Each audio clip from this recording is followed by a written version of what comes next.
So I posted a workout. It was an upper body training day. And I got comments and questions about it. And let's go straight to it. For example, on the program, we have an 8x2 at 75%. Now in the training notes, it's actually, you see that when we do something like that, it's for power, it's for strength accumulation. I typically write out why we're doing it. In isolation, that upper body workout doesn't fit the mold of like a perfect upper body workout if you just write one perfect upper body workout.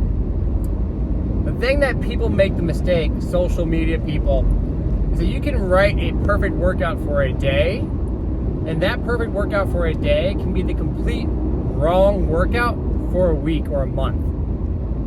In other words, that one day of training that you write, if it was done in isolation, could be the absolute most perfectly designed training day.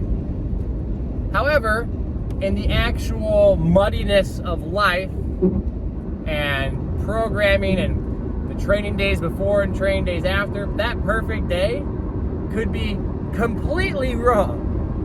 And this is what people don't get about programming. They think about making the most perfect training day and not considering the days before or days after.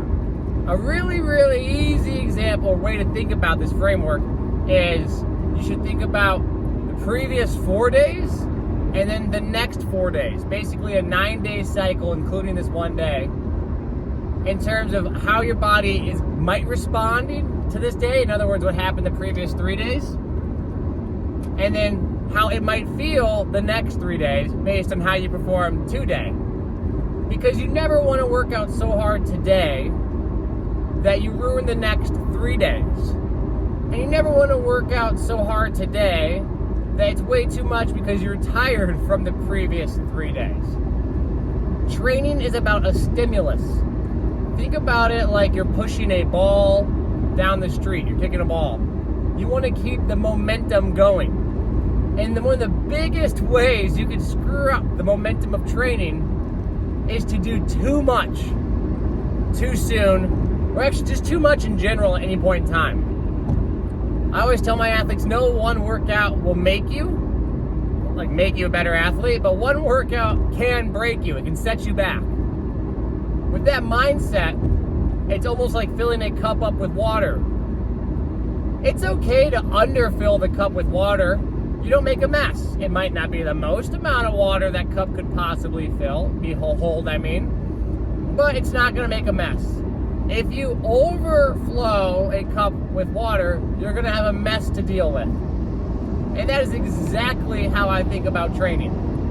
You really wanna consider the previous 3 days, the next 3 days, 2 days. Did I say 3? I meant 4. I might have said my numbers wrong, whatever. Previous handful of days, the next handful of days, 2 days, and then think about it as each individual day, meaning that there's no difference between if I'm doing upper body or lower body. If I work out really hard yesterday, I go for a really long hike, and then I go and bench press today, I'm gonna have residual fatigue from that hike.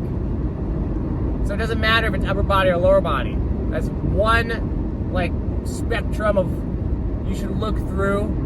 One lens you should look at training through. The next one is from muscle group to muscle group, or like action to like action. If I'm doing a training session that involves my lower body and I train my quads so hard that they're tired and fatigued and I want to train the next day, I probably can still train, but maybe let's do a hinge dominant pattern to work my glutes or my hamstrings, my posterior chain. So now we have a very easy, moldable mindset for programming and training that you never see talked about on social media, just due to the nuances of it. On top of that, you need to consider that a training program itself doesn't just operate at a single level of intensity. There are times when you ramp up intensity and ramp back intensity. So an 8x2 on the bench press, for example, can be a really easy way to initiate the ramping phase. Let's say it's 8x2 at 75%. You want to get used to accumulating volume, so you're going to do a good amount of volume and work eventually over the time. I'm going to go 8x2, and then maybe I'm going to add another rep and back off a set, so it's 7x3. The next time I back off, the next time around, back off a set, add a rep. So now it's 6x4. And now I'm doing 6x4 at 75%. Maybe I'll manipulate the percentages a little bit. Point is, you can use any starting point to begin the ramping process. If you use the end point at the very beginning, there is no ramping process. You just work really hard. And that, like I said, ruins your momentum. So think about that next time you go into training, how it should be this cyclic nature of pushing yourself, backing off a little bit, pushing yourself, backing off.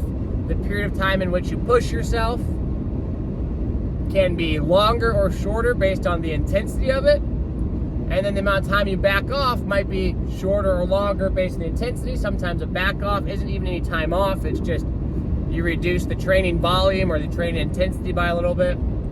Or you might actually take multiple days off from training. So that's a really easy way to think about programming and the scientific nature of programming, where you're trying to accomplish very specific goals, power, hypertrophy, strength. You might have a certain framework within there. For hypertrophy, I'm doing this, strength, I'm doing that. Then recognize the natural overlap of some of those. And then, on top of all that, you realize that your days are not going to be perfect. And it's not always about the most perfect, most optimal training in isolation, but it's about training within that segment of the day relative to the rest of the pieces. And so, think about that. Don't just try and do the craziest thing possible. It just doesn't make any sense. Physiologically, it doesn't make any sense. Neurologically, it's just not really the most optimal way. So the most optimal form of lifting, ironically, sometimes isn't even the most optimal form of lifting. So keep that in mind. As always, I hope you guys enjoy. Appreciate you. Feel free to subscribe and share. Thank you again, and take care.